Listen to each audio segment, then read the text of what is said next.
our students are here.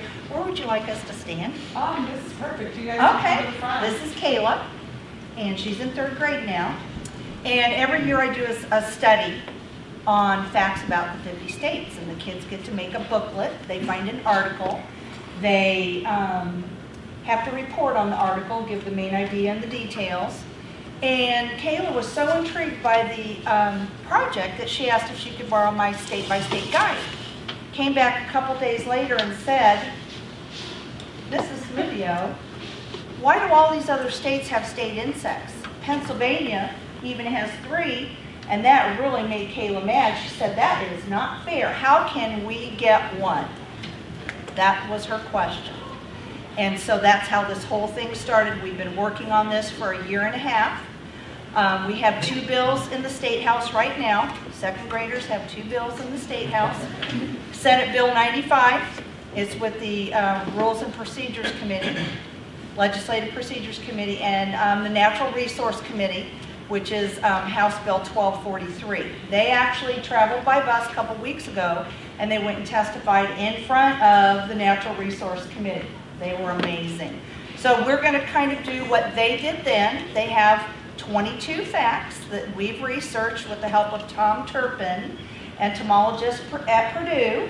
He's been to our school. He tried this 17 years ago, and one senator nixed the whole thing, said this is frivolous, we're not going to deal with this, it's dead. So 17 years ago, Tom Turpin, who knows all about, well, you know Tom Turpin if you're on the Purdue campus, he's amazing. This particular firefly was named 190 years ago in Posey County by a man named Thomas Say, who became known as the father of American entomology, and this was Tom Turpin's insect of choice. So when we started this, I found some information on the website but didn't know what had happened, who had done what.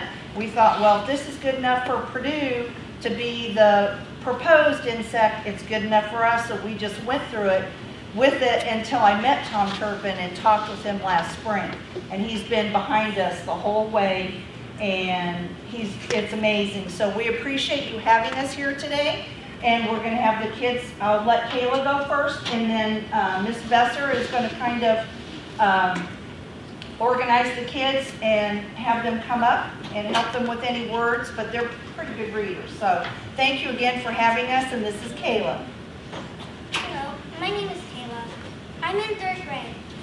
Indiana is one of the 3 states without a state insect. Iowa and Michigan are without a state insect. We hope that Indiana is the last state to get one.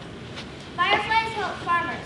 In fact, Tom Turpin, Purdue's entomologist, refers to fireflies as the Paul Revere of the insect world. When farmers see the light from fireflies, they know to check their crops for pests. Farmers beware. Western corn rootworm larvae are hatching.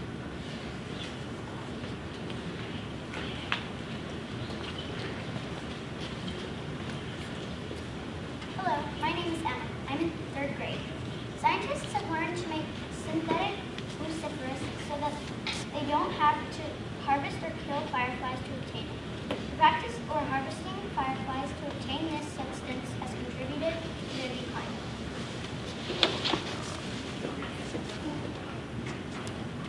Hello, my name is Izzy and I'm in 2nd grade. The light of the firefly is the most efficient light in the world. Fireflies produce a distinctive blue light. During the chemical reaction that allows fireflies to become bioluminescent, almost all of the energy that is produced creates light.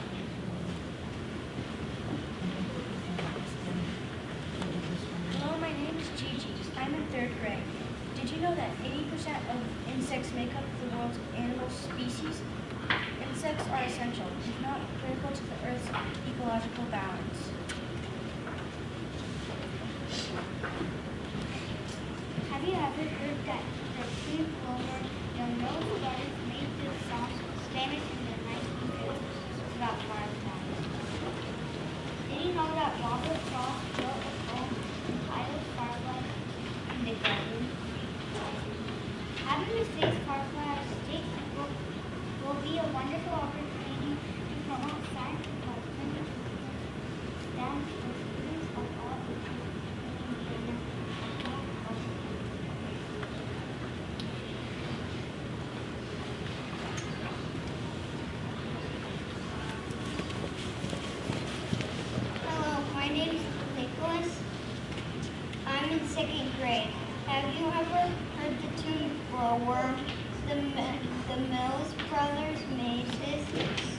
famous in the 1950s. It's about fireflies.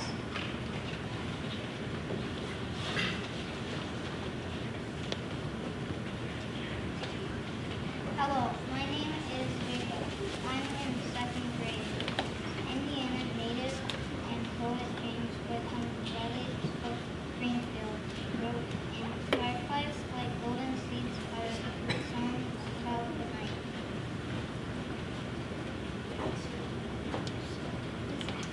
Hello, my name is Ethan. I'm in third grade. Luciferin and luciferase, the chemicals that make fireflies glow in the presence of oxygen, have been used in medical research for diseases such as cancer and MS.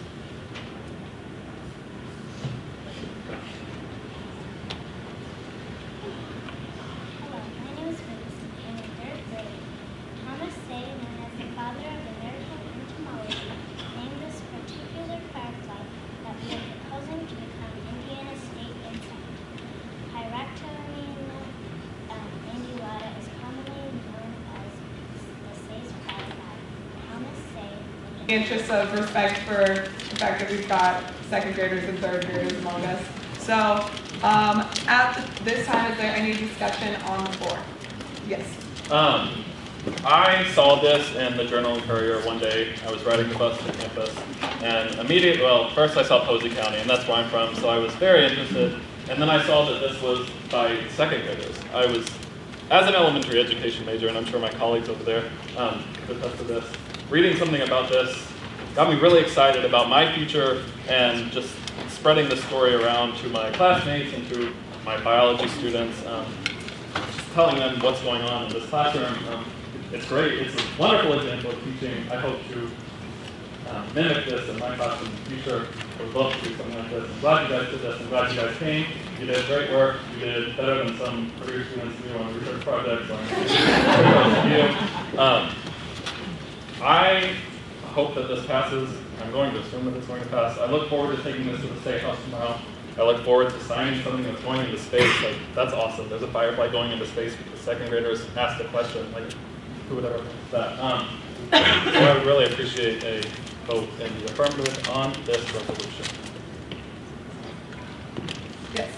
As a representative of the School of Agriculture, where the entomology department sits, I went to my friends there and asked them what they thought of your guys' bill here, and they really thought that the firefly was a great choice for the state of Indiana. So I'm supporting this bill this evening, and I thank all the young ladies and gentlemen who spoke on his behalf this evening, and I ask that my senators also support this bill.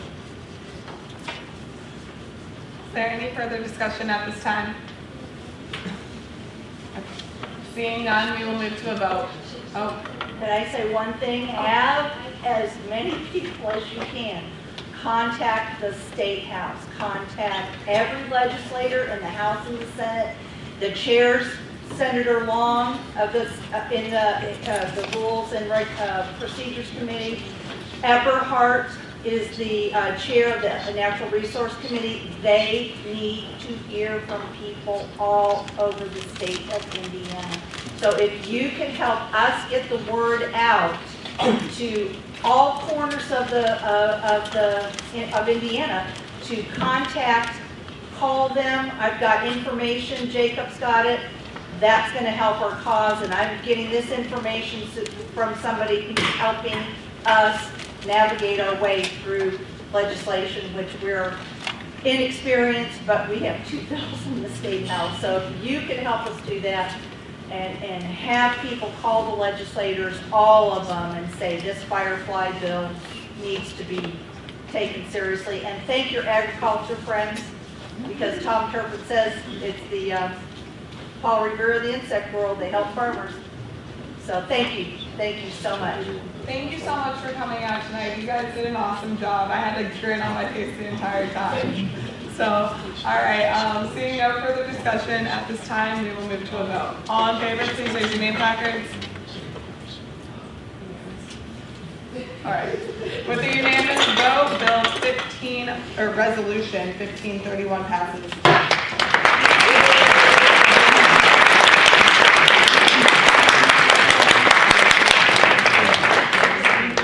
The Indiana flag.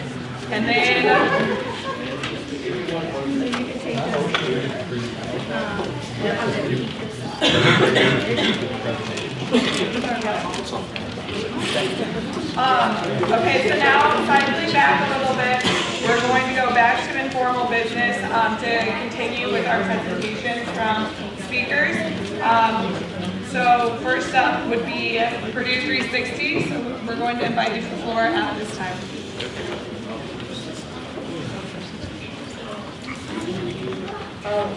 We have to.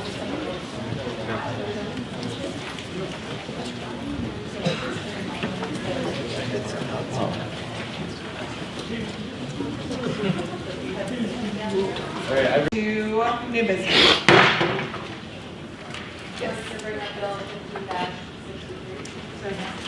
It's been properly moved and seconded to bring up Bill 1563. It's amendable, debatable, and requires a majority vote. Yeah, so I'll stand up so everyone can hear me. So everyone knows that Hillary is election director, but according to the governing docs, it requires 3 people on the election committee. So we're going to appoint Vivek and Ishmer. I hope I didn't butcher your names. I'm sorry if I did.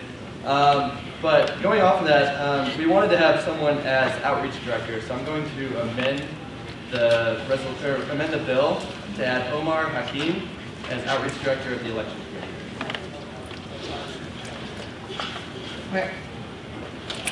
It's been properly moved and seconded to amend the bill to add Omar Hakim. Brad wanted to do this, but we just didn't get it quite in time. So is there any discussion on the floor about the amendment? Seeing none, we will move to a vote. All in favor, please raise your name placards. Great. With the unanimous vote, the amendment passes. So we are back to discussion on the floor about the bill. And seeing none, we will again move to a vote. All in favor, please raise your name placards. Yeah. Okay. And again, with a unanimous vote, Bill 1563, election committee member appointments, passes. Ooh, Second. it's been properly moved and seconded to bring up Bill 1564, co-sponsorship a joint network for Purdue 360. Kayla. So this is one of the 2 joint networks coming to you today, and I wanted to bring up these 2 first just in honor of the people that are staying for them. I will remind you before we start discussion on the floor that we only have $2,970 in the co-sponsorship budget. Thank you. Senator Armory. I would like to say I was pretty impressed with the presentation. Just it looked like there was a ton of planning and work that's been done with the event. I also think this is a great opportunity for us to sort of put our money where our mouth is in terms of diversity events and things. So I think that it's a great initiative that we should fund, and our funding will have a significant impact on their overall budget, which is another positive thing. Yes. Sorry, I'm completely blanking. Senator Campbell. I'd like to echo Senator Romery's statements and say that as one of the people named as a representative for Purdue student government in this bill to help out Purdue 360 with this initiative and these events, I got to hear a full presentation that was like 20-25 minutes long from Jordan yesterday, and it sounds phenomenal. I'm extremely excited for this, and I think this is a great representation of what we want our networks to look like, and I encourage everyone to vote on this positively. Senator. I just want to reaffirm the opinions she stated. This is the kind of event that we need to support as the issue, especially as we've been struggling with issues on diversity and inclusion. Also, this is one of the most organized events that I've ever seen here. So I encourage you all to vote on this with equal amount of money. Sarah Mack. I actually got to attend a meeting on Friday with Jordan, some people from our D&I committee, and the representative from PISA. It's really cool what they've already accomplished. It's really cool what we have the opportunity to accomplish. It's an incredible opportunity for us to join with some of the largest organizations on campus and really unite campus in an awesome effort and for an awesome mission. All right, thank you. So seeing no further discussion at this time, we will move to a vote. All in favor, please raise your name placards.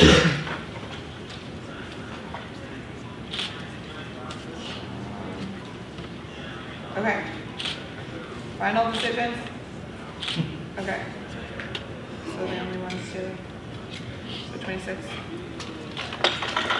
All opposed, same sign. Abstention. Okay. There's 27. Oh, I think it's because Katie was stating, sorry. So there was 27. Sorry. Yeah. With a vote of 2701, co-sponsorship, a joint network for Purdue 360 passes.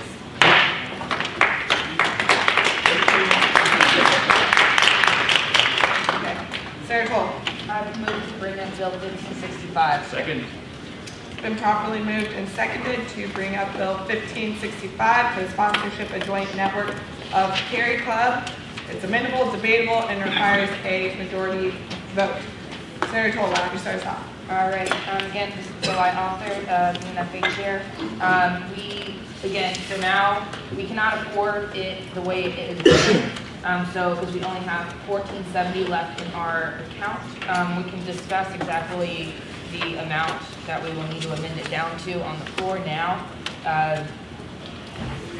Personally, I know they say they will work with us, and I think this could be definitely a direct question, because this is a joint network. We're trying to really join our networks. It's in the name. It's really something that we've been working so much to. And so we cannot fund up to in my aspect, the $5,000, which I think is what sitting down at the table is worth. You just hear how much we do have in our budget. So I leave that to open the floor. Senator Malloy. A direct question to Treasurer Boyd. I see that we have like $65,000 in the bank-ish, but so my question to you is, can we move money from other places in PSG to help out? So, for certain things, I am very open to like moving funds. We do have a lot of money, as you said, but the big thing for me is that each year we're given about $12,000 for what is designated as co-sponsorship activities. In the past, we've spent up to 50% of our budget on co-sponsorship, and we're kind of playing with fire there. The budget that we receive, or the allocation we receive each year is not set in stone. It is not definite. And if we push our luck too much, then we won't get that same amount in the following years. So in an ideal world, we give out $12,000 of co-sponsorship, and we're already doubling that. So I would not be in favor of expanding co-sponsorship. Thanks. Senator Toll. Speaking of that, I was actually, I totally echo that. I was in some of the meetings when we've been told that we cannot expand our co-sponsorship budget. If we expanded any more, I was told we could, the possibility of suing and stuff like that, and then our budget will 100% be cut. So our limit is at $2,400, and that was one of the reasons why we did split for $12,000 for each semester. Senator Matt. Seeing as we discussed the possibility of the things that coming out of this are open to discussion, and they expressed full appreciation and desire for us to be involved, I move that we amend the therefore clause to say, therefore, be it enacted that the Purdue student government provide co-sponsorship of $1,470 to Carry Club, giving them the full amount that's expected. Was there a second? I can't hear. Second, sorry. Okay. So it's been properly moved and seconded to amend the therefore clause. Is there any discussion on the floor at this time? Yes. I just wanted to bring attention to anyone who might not have been in caucus. Taylor mentioned this. There are also awards in a queue waiting. So once this money is spent, those awards will have to be informed that they do not have a chance of getting any money because we will be completely done funding. The same things that we were just saying about co-funding your budget. Out there. Seeing no further discussion. Senator White. Oh, sorry. I'm going to echo that previous statement. Again, we do have those awards, and I would also like to say that as a part of FA, when we began the JNet, along with the awards part of this, we really wanted to not only have co-sponsorships be something where we would support organizations that might not be able to hold this event without us, but also that we have those awards for sort of smaller events that could really use the money. So I am not in favor of that amount. I'd really like it to be lowered, which will still leave some amount. It's enough that we can have the major partnership with them, but that we have some amount for these other organizations that are smaller that can use the funds, particularly to support something that couldn't go on without our help. While I definitely understand the desire to change our approach to these co-sponsorships and to change our approach to, that's the entire reason we passed GNet.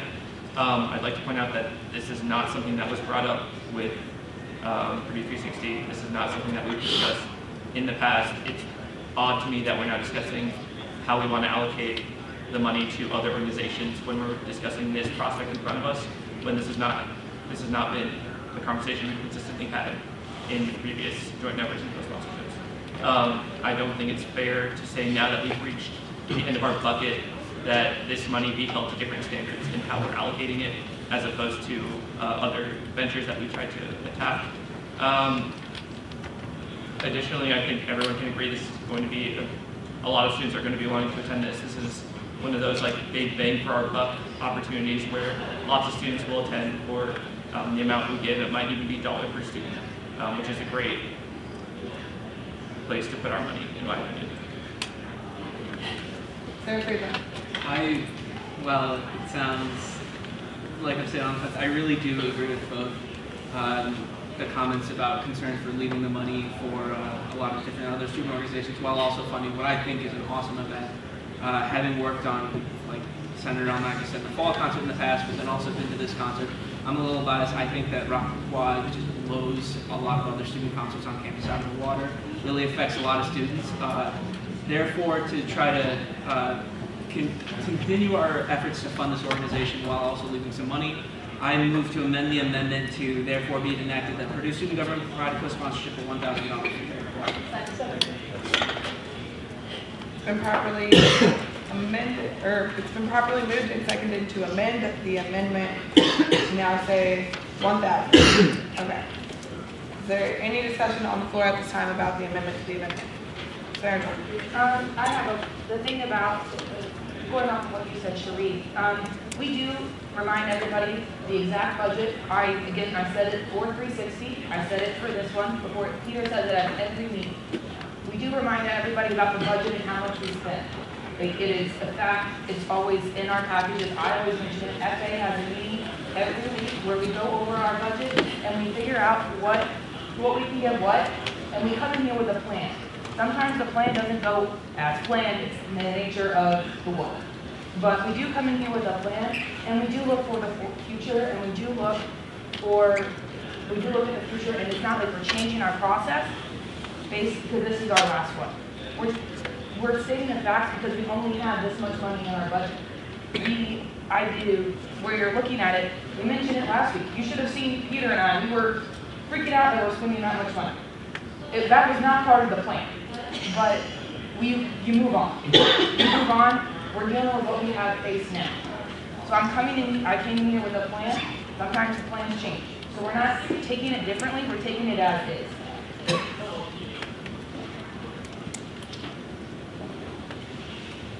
Seeing no further discussion, we will move to a vote about the amendment to the amendment. All in favor, please raise your name, please.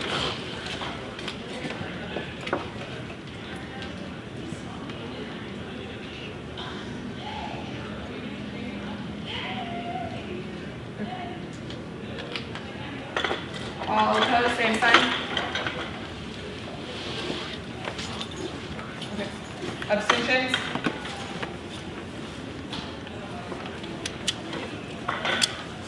a vote of 24-2. The amendment passes. So then we're back to the amendment, which is irrelevant. No. It just changes the dollar amount. Okay. What was, you have the full amendment, right?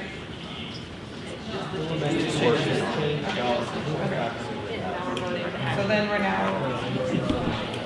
We're going, or the seeing none, move to a vote about the amendment. Oh, is that discussion? Okay, all right. All in favor, please raise your name packets.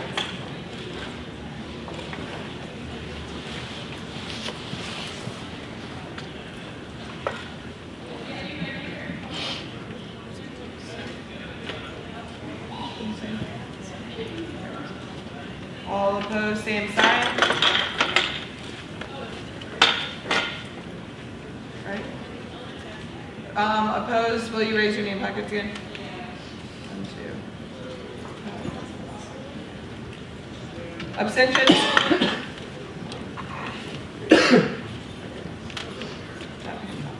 So with the vote of 23-3, the amendment passes. We are back to discussion on the floor about the bill. Yes. Seeing as this event is taking place on April 15th and it's currently February 17th, so it's 2 months away, and the proposed group has said that they're willing to work with us to figure out as far as volunteering our time and our ability to help them out and potentially lowering their package. Their sponsorship package incentives.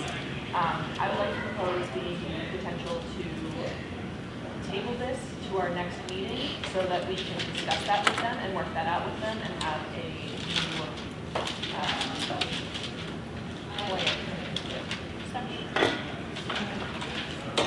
Miranda, just a reminder to raise your voice. I'm having trouble hearing you too. There's a lot of background noise, but it's been properly moved and seconded to table this until when? Next meeting? Until next meeting. Tabling requires a majority vote. 2/3. 2/3 vote. Majority. Thanks, Krishan. Majority. I'm pretty sure it's majority too. Point of order, I'm pretty sure we always use 2/3 because it changes the structure of the discussion. Do you know this in the Constitution or bylaws anywhere? It says Robert's rules. Robert's rules. And Robert's rules is majority. Yeah. Yeah. It's majority. Okay. So now I'm a little lost. Yes. Discussion and. Thank you. I don't know exactly how much is proposed for the award system or when those awards will be determined. But I do see conflict. If that comes up first, then the awards could potentially swipe in and snatch all the money before we would get to it. So I guess Taylor, if you want to talk about that. The awards meeting, as I've mentioned, it is being held on next Wednesday, the opposite Wednesday. So that would be a conflict of interest. If I'm trying to think of a solution, if we could figure out, if we could have like a documentation of like a proposed thing before the awards meeting, I don't know, like that would be the only thing I would be able to come up with. Senator Friedman? I guess direct question to the chair of SA, would it be possible to specifically reserve the $1,000 as untouchable until the next meeting? So that way a vote to table it isn't necessarily killing anything, while at the same time it allows us to have a conversation with the organization to make sure that we can fulfill legitimate responsibilities while also not putting their funds in risk. And that was a direct question. Yeah, that's what that well, you said SF, so I. Sorry. But no, I think there is more on the table, but they are up for discussion. So I can reserve. It's easy enough to reserve.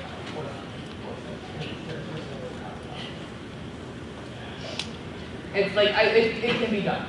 I can do it. It's up to me. I can say, all right, we're cutting it out. Sarah. I'm really not sure why we're, again, making this club and this organization jump through more hoops than we have anyone else. We haven't tabled any other sponsorships or JNS. We have. Okay. We have tabled graduate. Since this semester, since the JNet program has been implemented, we have not tabled anyone else. We haven't asked anyone else to postpone their funding requirements for us to meet with them again separately after what their application has been submitted. They submitted their application, I believe, 2 weeks ago, right? So that would mean I don't see any reason to withhold funding from this organization for longer than we need to, based on some hoops that we're making them jump through that we haven't made anyone else jump through. Senator McConnell. Do you want time to feed them? I would agree with what Senator O'Malley was saying.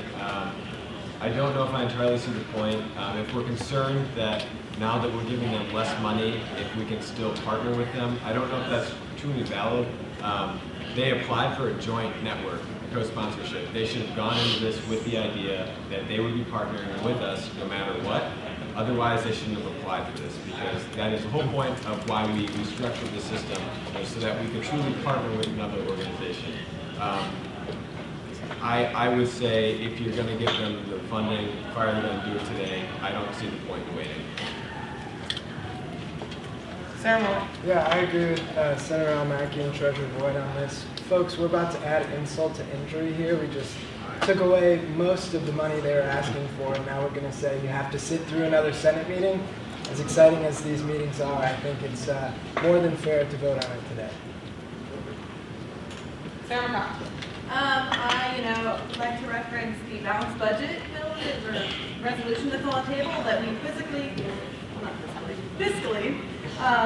cannot give them the $2,500 they originally asked for. We do not want to go in debt, and it is been amended that we are going to give them that $1,000 unless otherwise notified.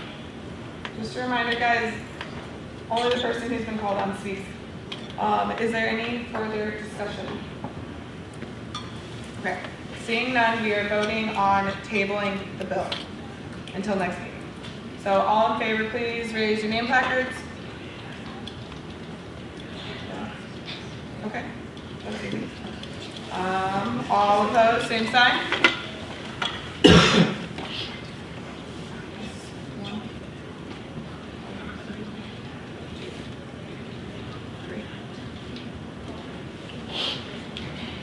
Yeah, will you raise them higher, please?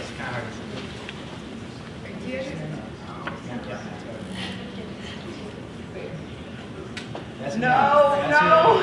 Yes or no? Okay. Okay. So then it's 4 that I'm raising. So it's 24. Okay. Abstentions? So the rest of it, 4. Okay. So with a vote of 0, 24, 4, it fails to table the bill. So now we're back to discussion on the floor about Bill 1565. Yes.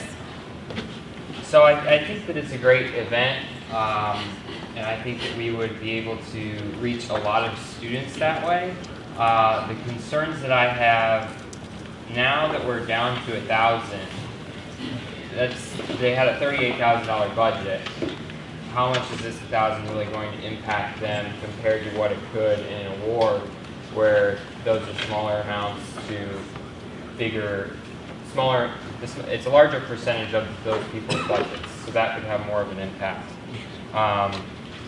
So I guess I don't know that it's necessarily a good thing, especially also SFAB and SOGA, they fund a ton of concerts. So it may be better for us to fund other different events. But I think it's a great event. I just don't know that with the money that we have, if this is the best option. So, seeing no further discussion, we will move to a vote on Bill 1565. All in favor, please raise your name placards. Okay, and raise them high.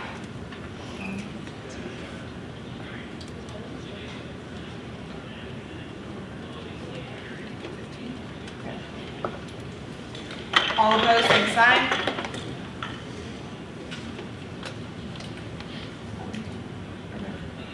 Abstentions?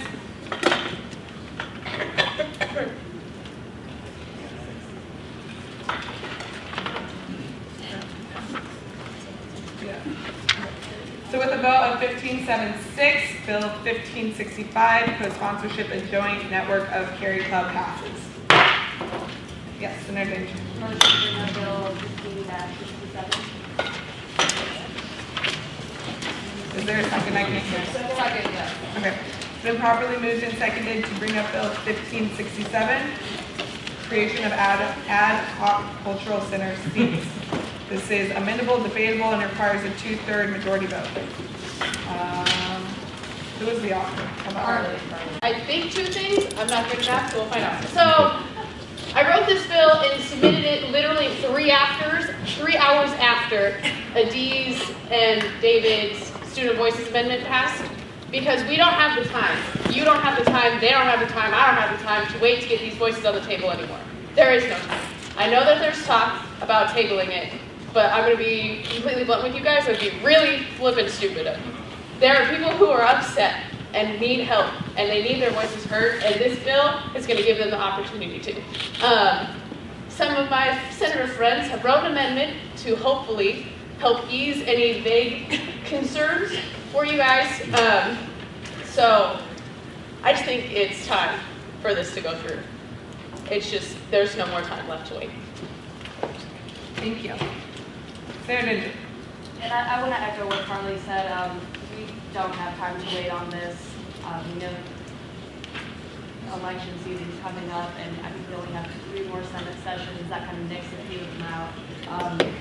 And we passed the Student Voices Amendment to go ahead and make this change. So tabling it is not a good option right now, and thus we have to make it. So before I do that, I just want to say that I did speak to 4 out of the 5 cultural centers, and because of the talk of tabling this bill, I did decide to amend it today, but it happened today. So just to make it more clear for everyone how the process is going to happen, I got opinions from all of the directors, or most of the directors, and they explained to me how they would like that voting election process to go, so I just clarified that in the bill. So I moved to amend Bill 1567. Sorry. to say, I'm going to strike the therefore clause completely. Therefore, be it enacted that the student senate create an ad hoc seat for each of the 5 cultural centers on campus, which include the lesbian, gay, bisexual, transgender, queer center, the Black Cultural Center, the Native American Educational and Cultural Center, the Asian American and Asian Research and Cultural Center, and the Latino Cultural Center. Therefore, be it further enacted that the director of each cultural center must hold an internal election process involving themselves and 2 other full-time cultural center staff members as a voting committee. Therefore, be it further enacted that each ad hoc seat member must be an active member in their respective cultural center, and therefore it be it further enacted that each cultural center may choose to abstain from appointing an ad hoc seat member. Second. It's been properly moved and seconded to amend Bill 1567. Everything you just said. 3 of us have copies of it. Is there any discussion at this time? Do you want Senator to yield their time to you? Just to get a clarifying question. Okay. Yeah, Senator. Does every cultural center have 3 full-time staff members? See, that's just if you hold on, let me see, I have this. I talked to them and they basically told me that they either have full-time staff members or they have people that are pretty darn close. So I did not specify that, which I mean, I could, but they told me that basically these people are considered full-time staff members. That's what they see it as. So that's what every cultural center said that to me. So I spoke with them personally. I would just be cautious in terms of the language in your bill. If you're calling someone a full-time staff member, that has a very specific designation in the university structure. So just feedback on the clock. Yes. I'd like to amend the amendment to strike full-time cultural center staff members to just strike full-time, just staff, cultural center staff. Strike full-time. Was there a second? Second. Okay. It's been properly moved and seconded to amend the amendment to take out the full-time designation. So is there any discussion on the floor at this time about the amendment to the amendment? Yes. I'd just like to point out, if there was any doubt or anything about the cultural centers being actively involved, I mean, there's absolutely no reason the cultural centers are asking for these seats.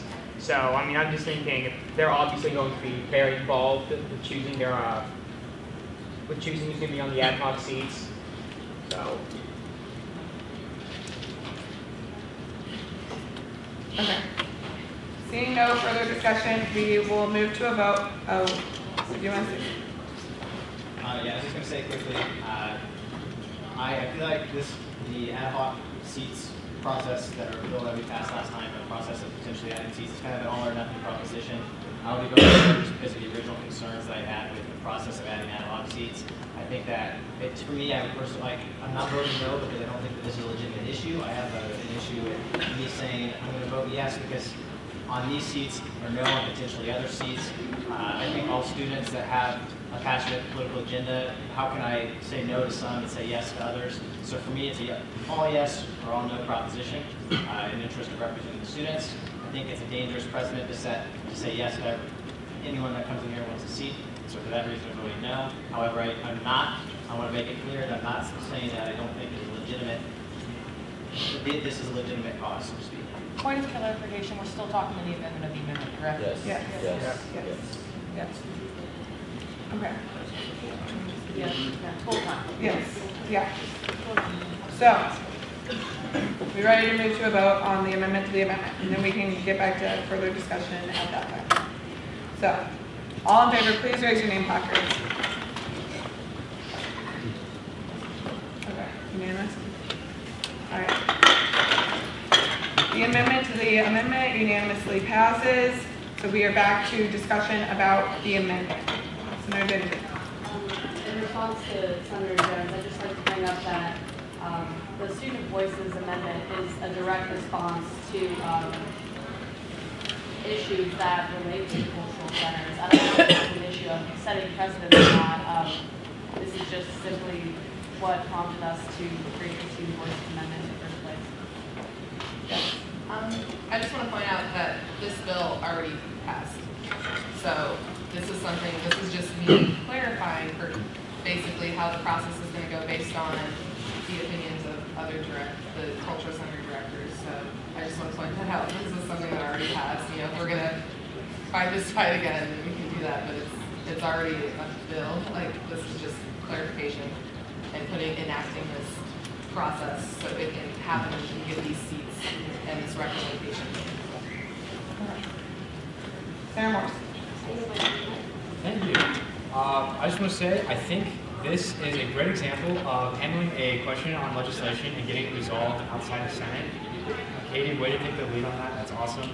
I think with this amendment, this bill makes a lot more sense. It's very clear what the process is for selecting these people. We've already passed the law, so why not use it? I mean, this is clearly what the Student Voice Amendment was for. I just want to say I think it's a great example of the way we should handle a question about legislation before Senate, getting it all resolved, talking to the stakeholders, and for that, I want to say thanks. The only thing I want is you said you have a copy of the amendment. Can we see that?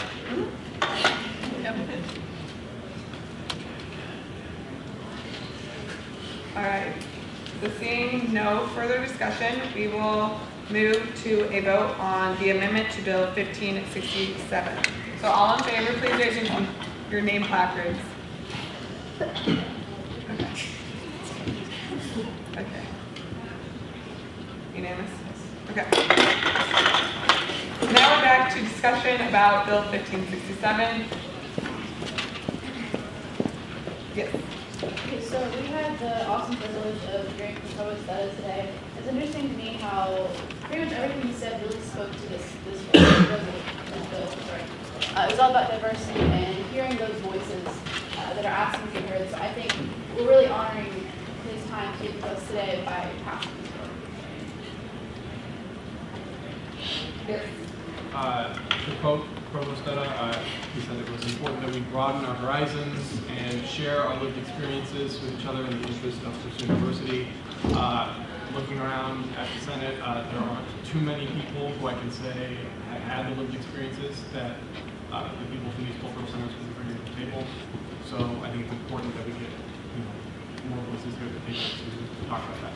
And like, just in the issue of relevance, there's another resolution up for discussion, which I think having someone from the Asian American Cultural Center here to talk about would be excellent. So I think it's just important. Yes. Point of information, I suppose. How many votes precisely does this need to pass? 19.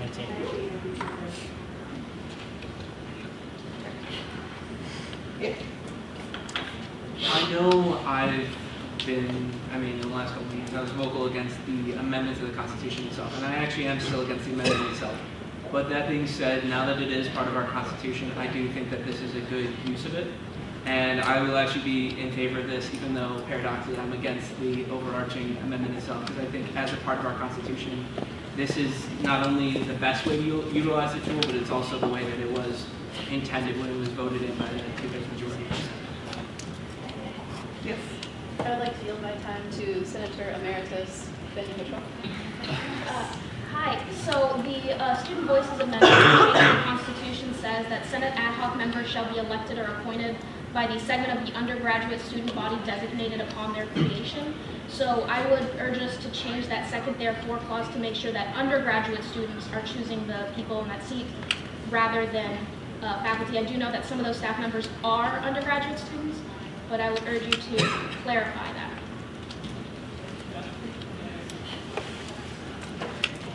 So motion to amend the amendment. You say It's not part of it. Yeah, so we're back to discussion about the bill. Okay, so you say each cultural center must hold an election process involving undergraduate student body members. Involving undergraduate students? Yeah, as a voting committee. Any undergraduate students. So strike out from themselves to members? Yes. Okay. Is there a second? Okay. Can you just get the repeated point of information? Can you get that repeated one more time? So strike themselves and two other cultural center staff members and just make it say involving undergraduate students. Okay.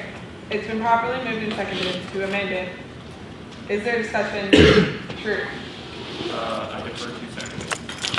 Yeah, so when you say undergraduate, direct question, when you say to undergraduate members, like undergraduate students, what is that exactly? Like within the organization itself?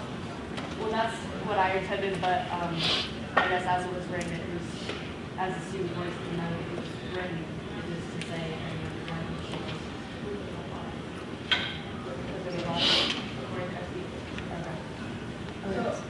Just a heads up too, we have 2 minutes left to discuss. Senator Friedman. And this is removed from this bill itself, but in the amendment to the Constitution, I do think that's a really important part of it. I do think that it's key that we make sure that undergraduate students choose. I can't speak for every college, but I know at least for the College of Science, it's not, no faculty has any influence in even appointing senators or representatives. It's all the college student councils, and it's really important that any student representative on here should be chosen by the students, even if it's a selected group of students that they are speaking for, having an ad hoc seat for, no matter which ad hoc seat is being created.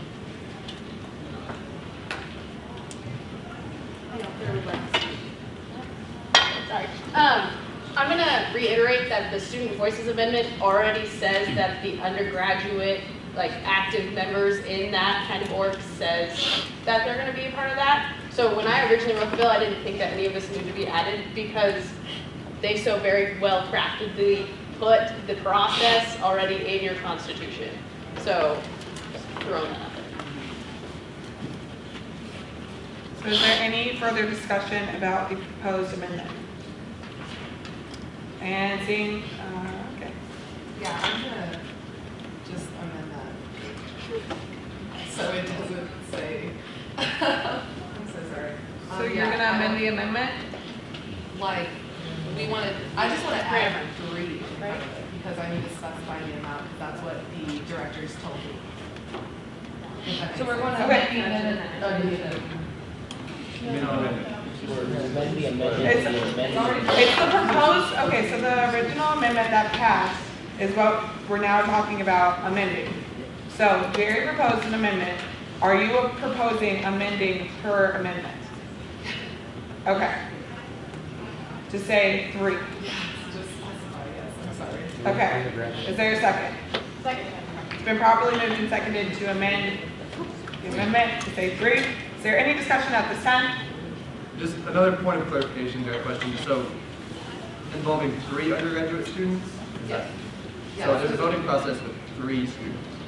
No, okay. Originally, the voting committee was supposed to, what I put down was supposed to involve the director and 2 other staff members of the team. But because of the original amendment that I totally spaced on, I'm amending it to 3 undergraduate students. So originally it was supposed to be 3 as a voting committee regardless, if that makes sense. Okay. Yes, Senator Campbell.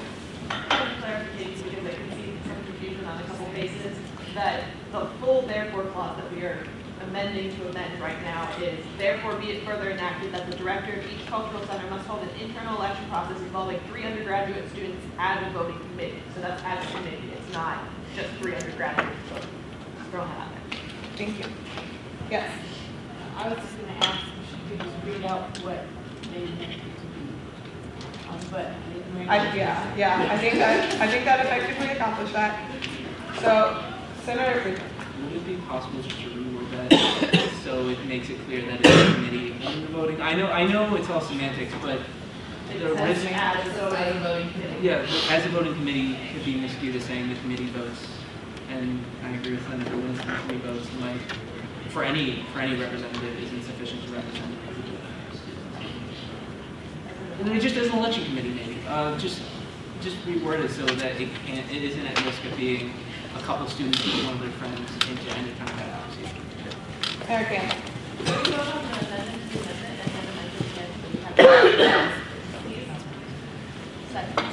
Just a reminder that we are running out of time on this bill. I think we literally have like. Yeah, was that calling a question? It can be. I call the question. Okay. On the amendment to the amendment, I call the question. It's been properly moved and seconded to call the question on the amendment to the amendment. It requires a 2/3 vote. Call the question. All in favor, please raise your name, Packard.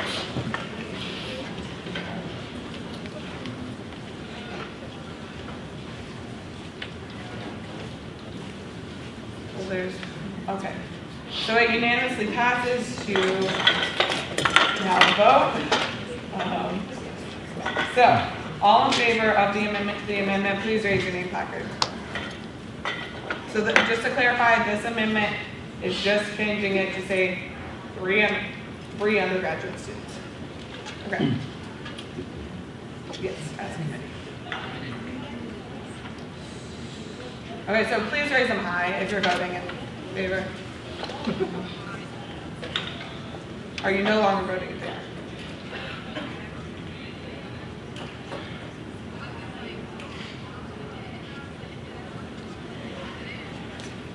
Okay, all opposed, same side. 3, 4. Okay. Abstentions? Where's the second? Okay. So the amendment passes with a vote of 22-4-2. The amendment to the amendment, might add, passes with a vote of 22-4-2. We are back to discussion about the amendment. Senator Reed. I would like to call the question, Bill 1567. On what? We're on the amendment, so you can I'm call the sorry, question on the amendment. My mistake, yes. Okay. It's been seconded? No. No?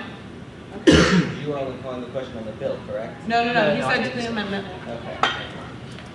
So is there a second? Okay. It's been properly moved and seconded to call the question on the amendment. Again, requires a 2/3 vote. All in favor, please raise your name placards. Raise them nice and high. Thanks, guys.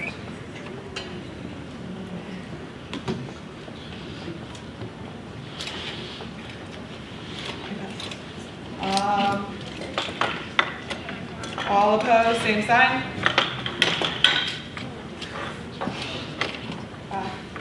Abstentions? 2. There should be 3. Okay.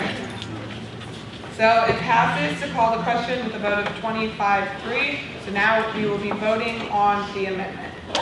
All in favor, please raise your name placards. And again, just to... Can you read the amendment Yes, that we're voting on right now? I'm sorry. Don't interrupt. No, interrupt. I was just reading it, or I was just saying it.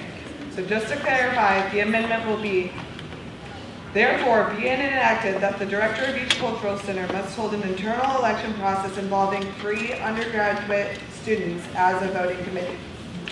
Is that correct? Okay. So now.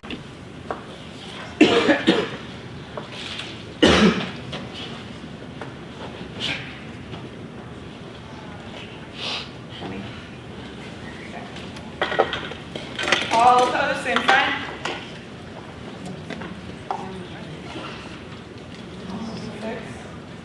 Okay. Abstentions? 2? Are you abstaining? Okay, just making sure. All right, so with a vote of 26-2, the amendment passes. Yes. I move to amend the bill finally. This is what I wanted to say. I'm so sorry. No, this is actually what I wanted to say. Okay.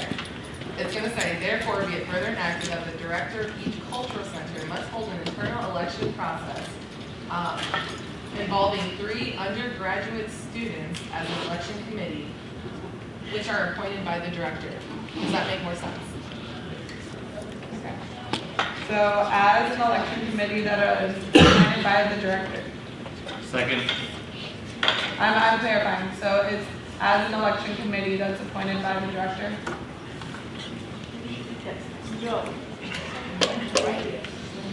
Order. She said it too.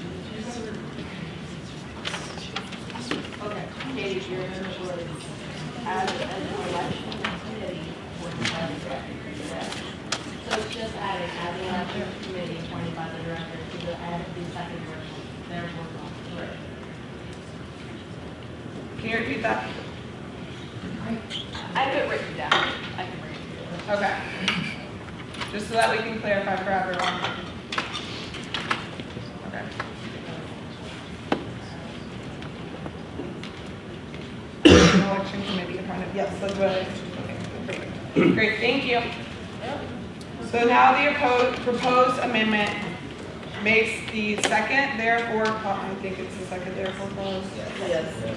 Say, therefore, be it further enacted that the director of each cultural center must hold an internal election process involving 3 undergraduate students as an election committee appointed by the director.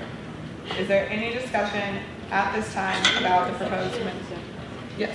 Okay, my only issue, well, I mean, I have 2 issues, but the main issue is that it says 3 undergraduate students, and I don't think that with all the arguments that have been against the Student Voices Amendment, that it should just be limited to 3. It needs to say at least 3. Because the more votes you have in there, the more representation you have, and I just want to say that. And I also want to say that Dee's bill and David's bill had already outlined this process, and it should not need to be reiterated in this bill also. Is there any further discussion? Yes. So kind of bouncing off what Carlene's just said, and I understand the intent of the second therefore clause, and I thank you, Senator Diallo, for your work on this. I guess my real grave concern comes from the fact that in our governing docs, we don't specify how colleges are supposed to appoint their replacement members when a senator does so, and therefore I don't think that it's adequate for us to specify this for a very specific situation like this. I mean, we give them the college the power, whether it's at the appointment of their student council president or by a vote of their student council membership, and I'll be voting against the amendment. Yes. I'd like to yield my time to Marcus. Hello, Marcus, Junior, Aeronautical Engineering. I would just like to say we are building a lot of semantics around how we're going to get culture centers to present their speaking member. My concern is I don't think anybody on the board is going to actively go to the culture centers to see how did you guys select this person. Most of you guys will be like, okay, here's the person who's going to be on the who's going to be the speaking member. Don't even know if you guys, I don't think you guys care enough to make sure that this person is really, like, did all the steps. I think you trust the students enough to be like, okay, they actually selected the person they wanted to be as a member. Thank you. I trust in you guys to trust enough. Yeah.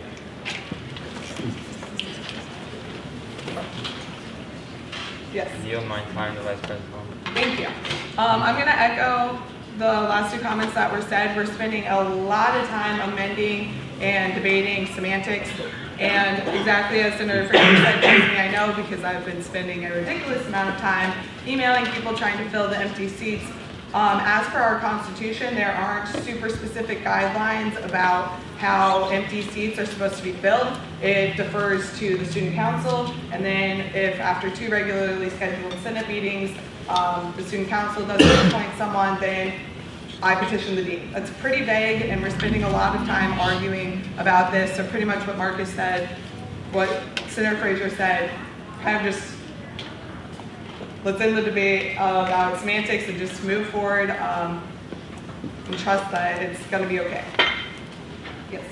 Yeah, I just want to say I'm sorry that I butchered this bill so much, but you know, I guess you're right. It does not really matter how this happens. I talked to, like I said, I talked to them and they just let it happen. So it doesn't matter the process. It really doesn't. I don't know why I'm freaking out so much about it, but.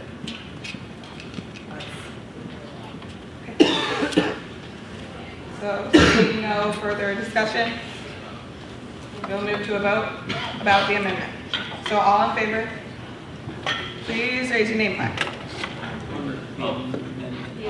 About the amendment, yeah. So the amendment, that would be saying, therefore be it further enacted that the director of each cultural center must hold an internal election process involving 3 undergraduate students as an election committee appointed by the director. Okay. So, all in favor of this amendment, please raise your name flag, please.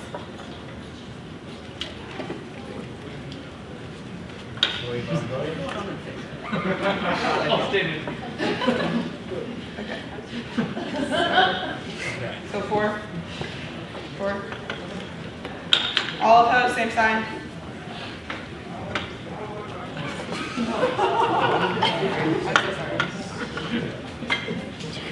Okay, guys, please hold them high.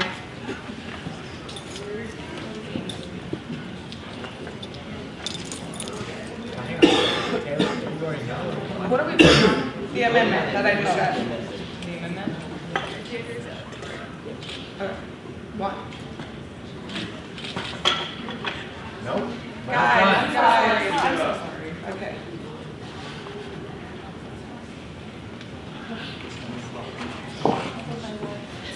Okay.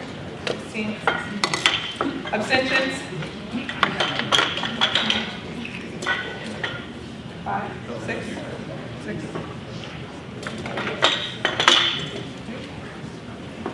Yeah. Well, the abstention to a second again. Yeah, we can do roll.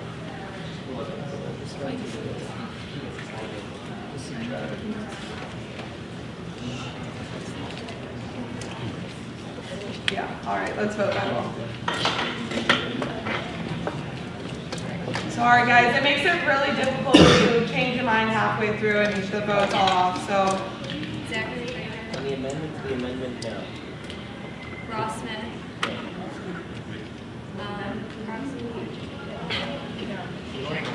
Point of order really fast. No. I think it's just all getting confused because we're discussing the semantics so much. So the amendment that passed was this thing that Katie worked so hard on to clarify the vagueness of the bill.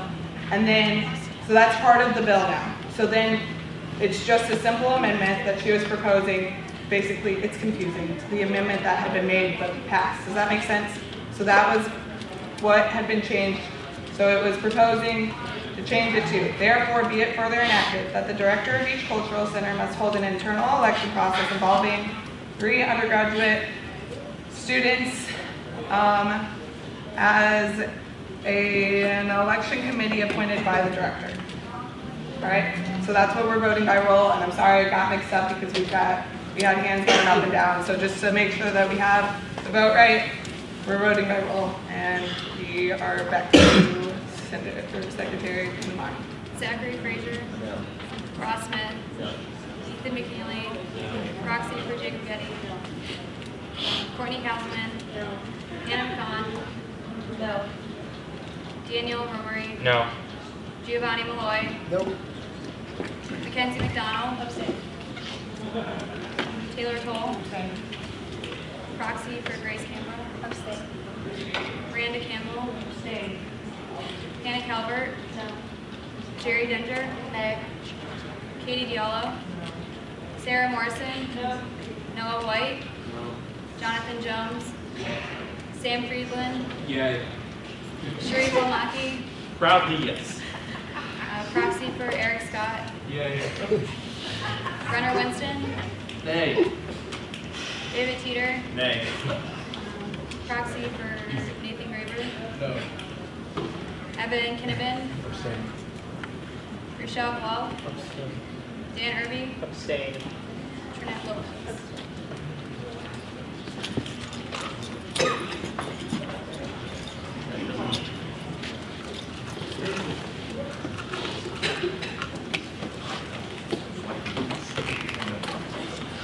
Everyone take this as a much needed.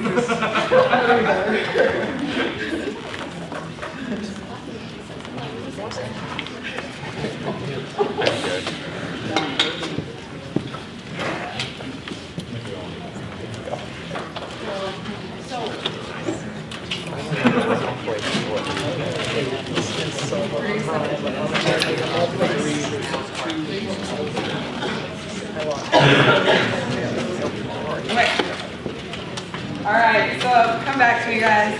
With a vote of 317-8, order, guys. With a vote of 317-8, the amendment fails. So then we are back to just discussion on the floor about 1567. Can you read what that is currently? With Yeah. since it failed. Yep.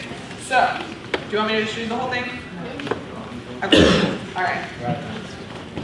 All right, so then I'm just going to read this, and then we're out of time for discussion, but this is just clarifying.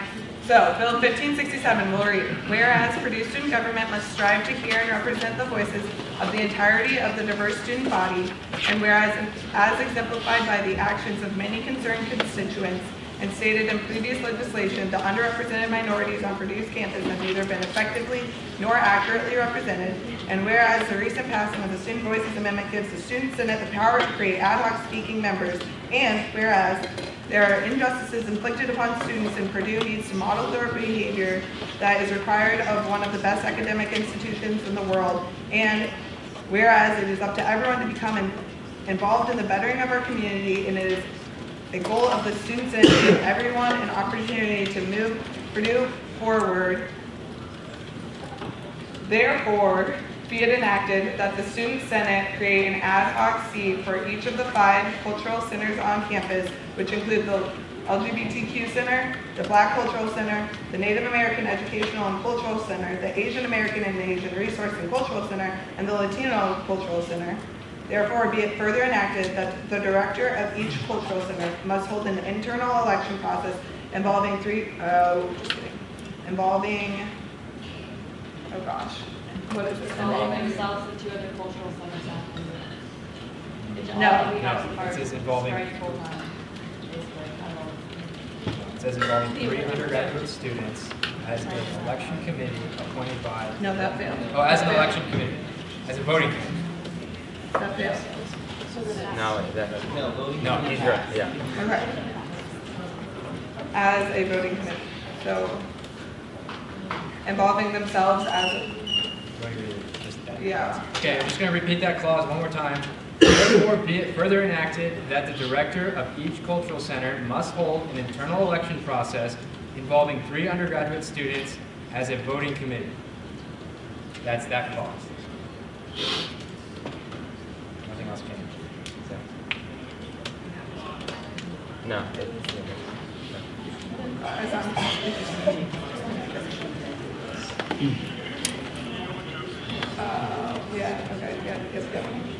Okay. So that was pretty much, that little point was the biggest intended point. So we've got that. We're ready to vote. We are out of time for discussion. So, yes. We can extend the debate by 2 minutes. Second. All right. Yeah. Does that require a 2/3 majority? 2/3. Rashawn, does it require a 2/3 or majority to extend debate? 2/3.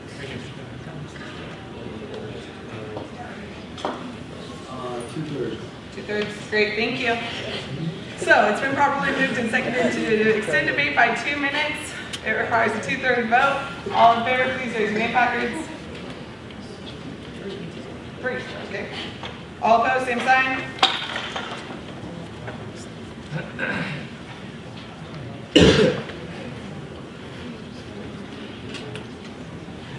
Okay. Abstentions?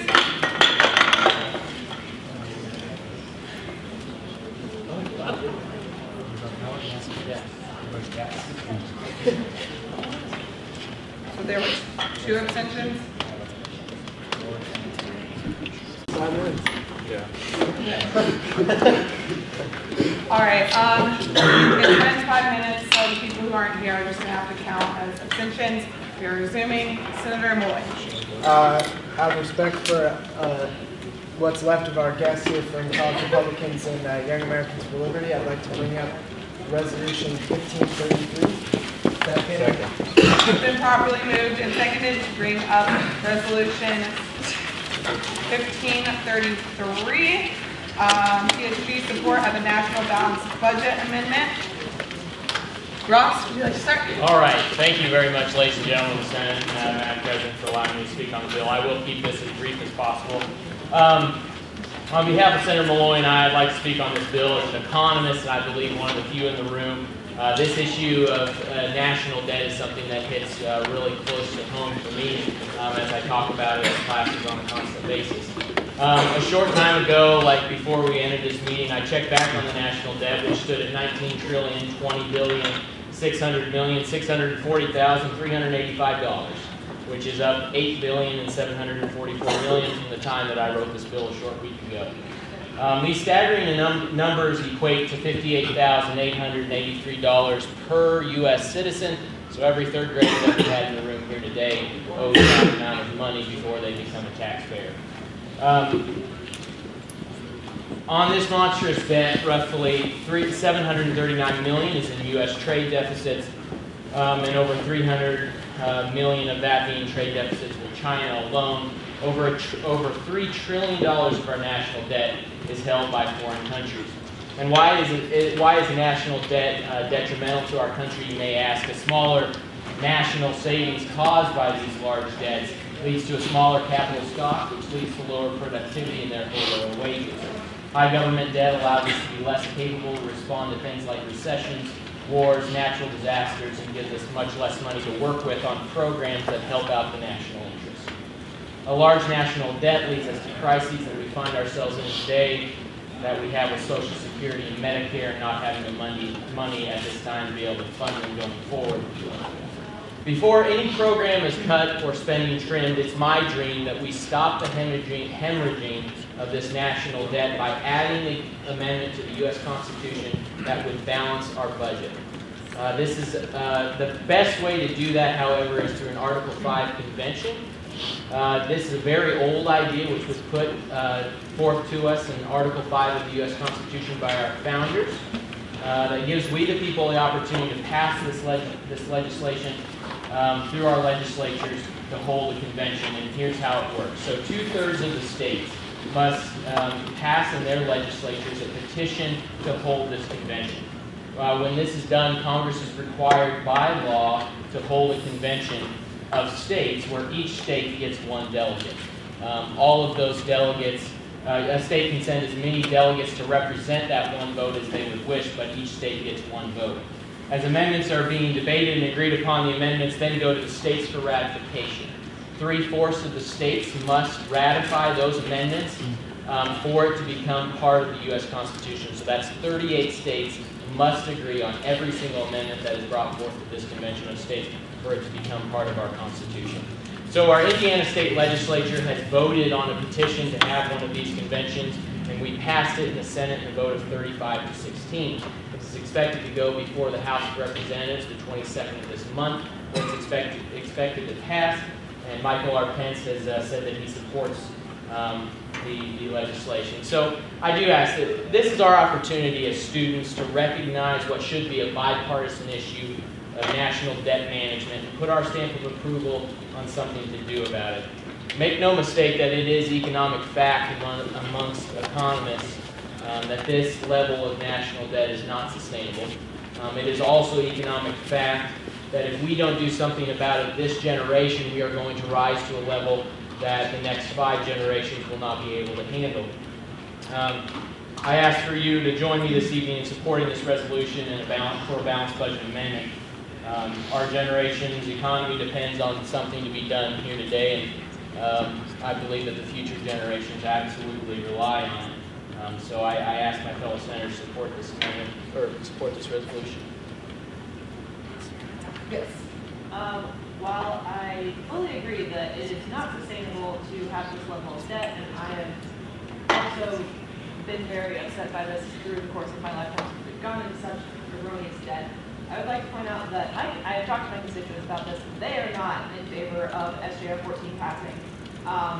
One of the statements said by my constituents was, being forced to create a balanced budget will make us incapable of responding to any emergencies as they arise economically, such as a depression or a recession.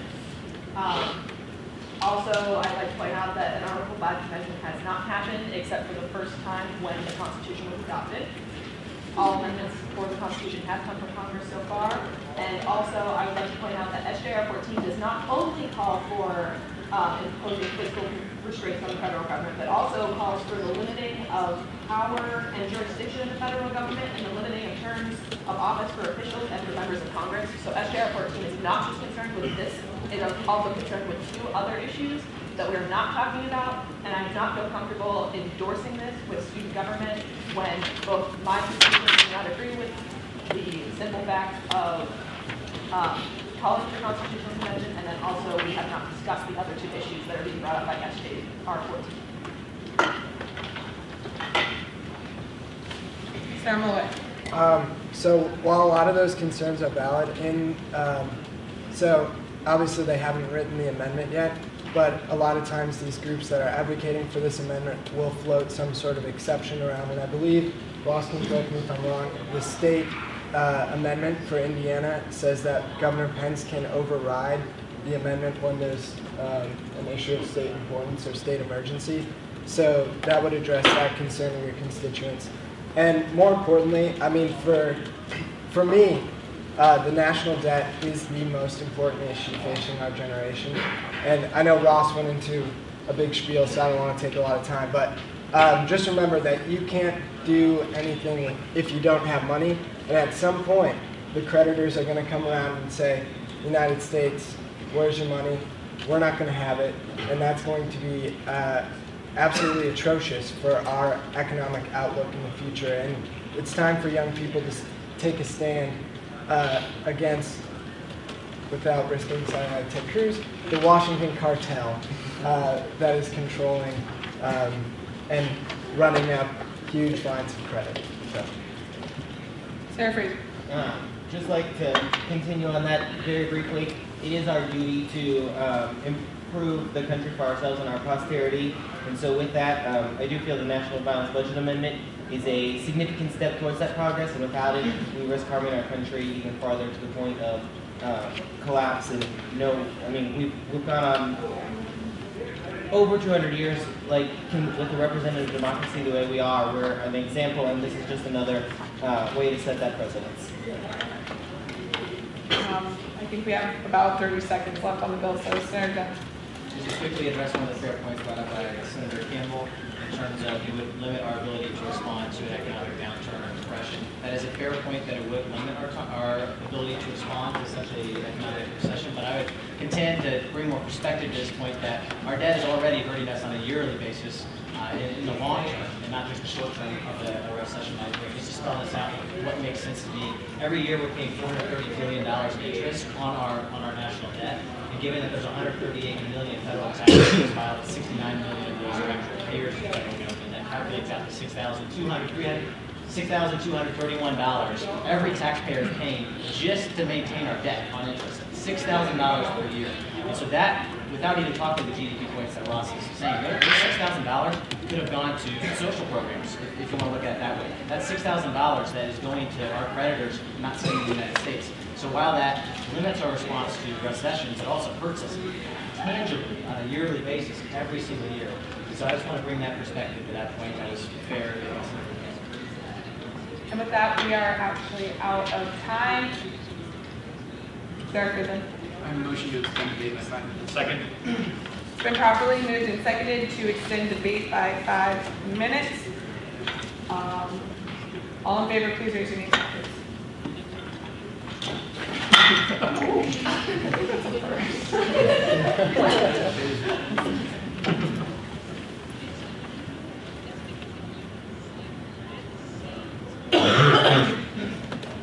All opposed, same sign. Sorry. You guys are opposed.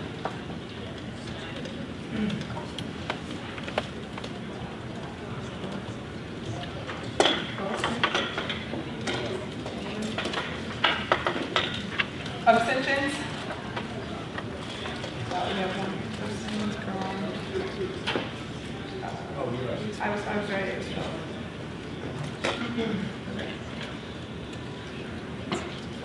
So yeah, with a vote of 15-12-1, the motion to extend debate fails. So at this time, we will be voting on resolution 1533. Yes, what? I move to table this to the next meeting.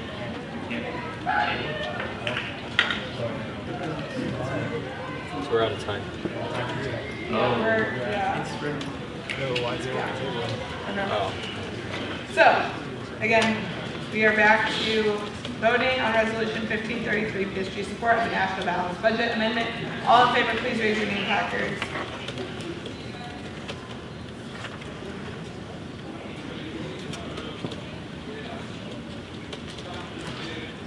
All opposed, same sign.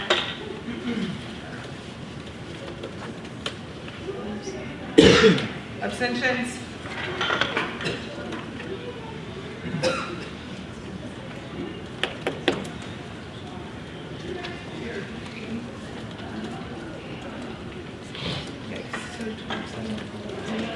With a vote of 12-7-9, resolution 1533 passes. Other vote. Yeah. Yeah.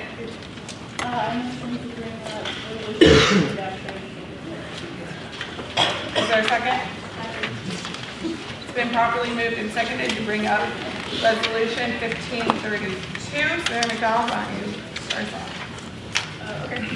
So this is what I was presented on. Like I said, I'd be super receptive to any questions or concerns on the week itself. I posted the review a week and a half ago asking for any thoughts on it.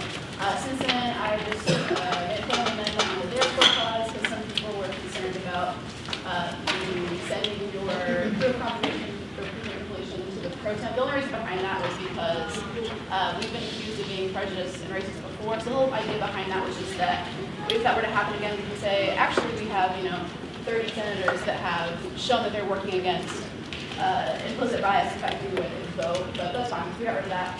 Also, the title changed a little bit. If there's any other questions, I'd be happy to answer. Thank you. Is there any further discussion? Seeing none, we will move to a vote. All in favor, please raise your name placards.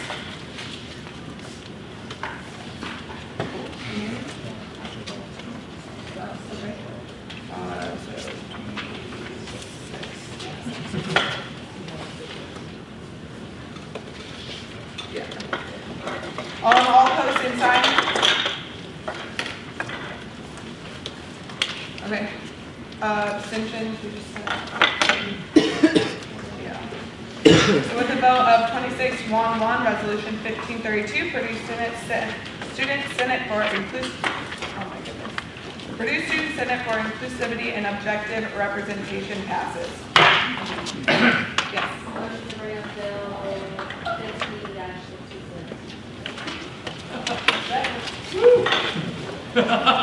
It's been properly moved and seconded to bring up Bill 1566, election rules changes. Is there any discussion on the floor at this time? Thank you for bringing up Bill 1566. So this is the election rules changes in our Constitution under Article 8, Section 2. Us as the Senate are in charge of implementing the election rules. So Henry has been so kindly to work on the election rules and change them, and we're here to vote on it. So if anyone has any questions, please direct them to Henry. Can I ask why was the timeline for grievances changed here to hours? Can you speak up? Why was the timeline for grievances changed from, I believe, 24 hours to 48 hours? Yeah, awesome. Perfect. I'd be glad to answer that. So essentially, the hearing is still going to occur in the same time frame as it did in the previous rules. Essentially, we're just adding a 12-hour period that the court would essentially determine the validity of the claim. That's just stemmed from past claims where if there's not enough evidence, we're essentially wasted, our time is wasted, and we have to be at ungodly hours. So using the rule of 4, which is what the court system uses, we just added that in, and the hearing essentially happens at the same time. It's just adding a 12-hour period. Yep. I would like to remind everybody for this to be in effect of this term and like this session, we need to vote this unanimously. Yeah, thank you. Do you want to say that again, Robert? We will need to vote unanimously on this bill for it to pass and be in effect for this election cycle. Thank you, Senator Toll. Yeah. My time is back down. Just want to clarify, unanimous in this context means abstain, that's okay. It will still happen if there are only abstentions and yeses, but if it's a single no vote, then it will fall. Is there any further discussion? Seeing none, we'll move to a vote. All in favor, please raise your name placards. Unanimous. Good news. All right. Good deal. So with the unanimous vote, Bill 1566 passes. Yeah. Motion to bring up bill 15-68. It's been properly moved and seconded to bring up Bill 1568, legislation deadline change to standing rules. Senator Winston, again, would you like to start us off? Like I said in caucus, this is my favorite bill on the agenda. So we all mutually agree that submitting legislation at an earlier time would be beneficial to our constituents, the advisors, and all of us as a student senate. So this is formally making it happen under the standing rules. So the new time is going to be Wednesday at midnight. Thursday at 12 a.m. That makes a difference. Oh my God. Alright, thank you. Is there any further discussion? Yes, Senator McNeely. Yeah, so this I think has great intent so that we can get information out. We've done a great job with increasing our marketing about Senate meetings and everything like that, but at the same time, there is a lot of rush to get things on our agenda, and so we don't fine detail them or don't pay close attention to what we're submitting, and then we try to make a million amendments on the floor, and that becomes very tedious and destructive to bills. And so I want to encourage this to actually not happen. So vote in there. You can work multiple weeks on bills. If I wanted to submit something next week and I didn't like it by Wednesday at 11:59, I could wait 2 weeks later and submit it again.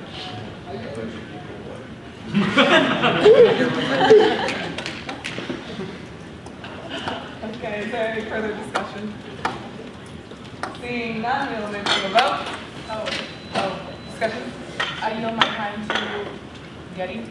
Thank you. I was going to go off of what Leonard just said. It's hard being out here. Whenever we submit our legislation early, that gives us more time to look through it to make sure if we do need to make the amendments that we can make thoughtful amendments so our legislation isn't being passed just because we want to pass it. We're thinking about it longer, so we're going to have more thought out legislation. I missed it with you guys. Kind of glad I missed this meeting. All right.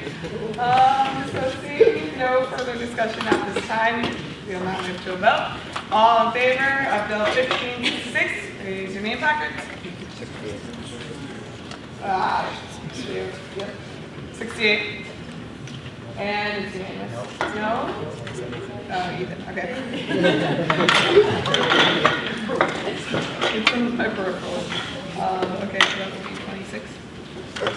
Yeah. So all opposed, same sign. Abstentions, we've got the ones.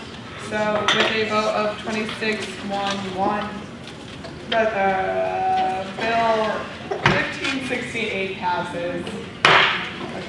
Okay. Yeah. Second. Okay, it's been properly moved and seconded to bring up resolution 1534, enhancing the image of Chinese culture on campus. This is amendable, debatable, and requires a majority vote. I believe Bonnie, yes. So Bonnie, would you like to start? Yeah. So since I've gotten to Purdue's campus, this has kind of been like one of the things that I've noticed, and I think it's a little bit of a smudge on our record here. So for those of you who don't know, the Chinese leader or dictator Mao Zedong was responsible for more murders than Hitler and Stalin combined. And I think this reflects poorly on the international community, especially from China. I know I joked in caucus, like, I would hate to walk around and see the only Italian quote on campus was by Benito Mussolini. And I just think, coming from the perspective that I have a lot of international friends and I want to see the relationship between domestic and international students improve, I think this is just one little step we can take and really put a Chinese leader who we can all admire and enshrine them on campus. Let's not enshrine a controversial figure who is widely regarded as a mass murderer. Yes. Two quick things. First of all, I know that some people discussed possibly tabling this until a later session when we might be able to have a representative from the Asian American Cultural Center. However, first of all, we don't know how long it's going to take them to find someone to fill the speaking seat. Second of all, Giovanni has said that he's reached out to many of the students who would be represented by this Cultural Center speaking seat member. It seems like he's done his due diligence. In addition, he said that President Young spoke to the director of said center. So direct question to President Young, what response did you get when you spoke to him? I got, so I talked to Victoria Long, so she actually was in PSG a while ago. The response I got was I would talk to other students. To clarify and build off Sharif's statement, so if anyone wants to see the list, I have the list of all the people that I emailed, but it's the presidents of all the Asian and Asian American cultural clubs on campus that I emailed. I encouraged them to fill out the survey that I sent out, and I encouraged them to send it on to their members to fill out the survey. Yeah, Senator. So, considering that we are going to be ad hoc seats, hopefully in the near future, and I believe this would be an excellent thing to bring up with them. It would also be an excellent thing to show them that we are listening to them and that we do care about their opinion. And considering we don't have a solid response from the director of the Asian American community or responses to a lot of those surveys, I move to table this bill. Until when? until next meeting. Okay. So it's been properly moved and seconded to table resolution 1534 until the next meeting. This requires a majority vote. So all in favor, please raise your hand. Is there discussion on that? No. I don't think there's discussion about tabling. Yeah, it's just a majority vote. So all in favor, please raise your name placards.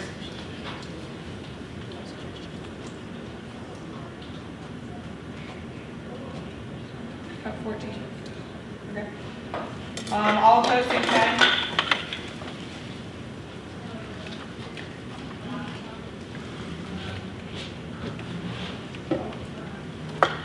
Abstentions? 8. All right, so with the vote of 14-12-2, tabling, the motion to table the bill until the next session passes. Senator Dinch. Move to bring up resolution 15-35. Is there a second? It's been properly moved and seconded to bring up resolution 1535. Is there any discussion at this time? Just a point of clarification. I was looking up Robert's rule, and I understand this has happened multiple times tonight. We can stick with that tonight. In the future, it does require a 2/3 vote to table, according to the Robert's rules. Sean says no. Okay. Settle it outside. Yeah, we can settle that another time. Krishan, our parliamentarian, said differently. So it's okay. So at a different time. We're on discussion about 1535. Can I get my time to read? Yeah. Hi. So Donnie, the Executive Director of Governmental Relations, and I wrote this legislation. Randy Truitt, who is the representative for District 26, which most of Purdue's campus resides in, as well as many of the students who live in apartments. He's been a representative now since 2008. He's worked with Purdue student government. He's worked well with community. He has a lot of great education initiatives, and he announced this year that he's not planning on running and that he's retiring. And having this passed today and bringing it probably with us to Purdue Day at the State House to him tomorrow is just a great way of saying, we appreciate everything you've done for the students on our campus and just expressing our gratitude. If Donnie has anything else to add. No. Okay. Is there any further discussion? Seeing none, we will move to a vote. So all in favor, please raise your name placards. Okay. With the unanimous vote, resolution 1535, expression of gratitude for Representative Randy Truitt, passes. Move to bring up resolution 15-36. Second. It has been properly moved and seconded to bring up resolution 1536, Purdue Student Senate stands against online harassment. I'm sorry, you wrote it, please? Okay, so is there any discussion at this time? I brought this up in caucus, but I think this is an excellent resolution because, first of all, it doesn't, we all know about the stuff with Jamie and that part of what prompted this whole discussion about online harassment. However, this resolution does not specify sexual harassment, so it's applicable to a wide range of issues that students may face. In addition, I think I'm a huge proponent for free speech. Purdue has very strong free speech values. And part of free speech, in my opinion, is the moral imperative to call out abhorrent or immoral speech. This gives us, this calls on Purdue to make sure that it's doing that with this language to condemn and reprimand instances of online harassment. Additionally, we saw just last semester, lots of Black students were discussing issues of racism and also like online harassment that were targeted towards them.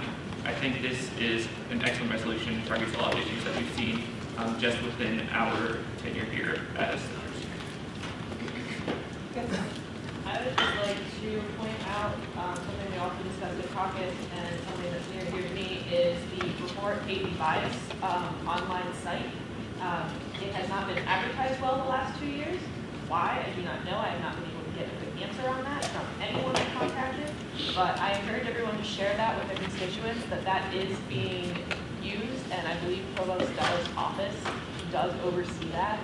So if you hear of anything that has to do with hate or bias instances, please encourage people you know to report it using that site. All you have to do is Google Purdue hate bias, and it's the first link that pops up.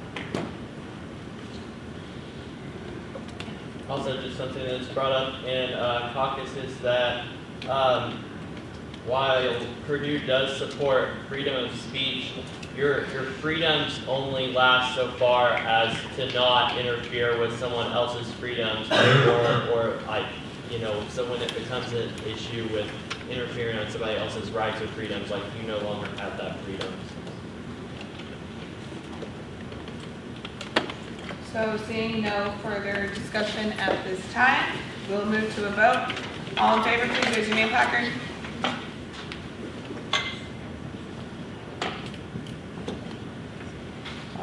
With the unanimous vote and one abstention,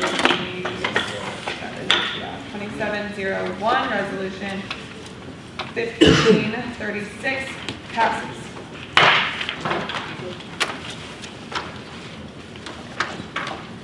Second.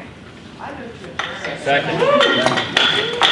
That felt really good. It's been properly moved and seconded to adjourn. All in favor, please raise your name placards. Please. Wait.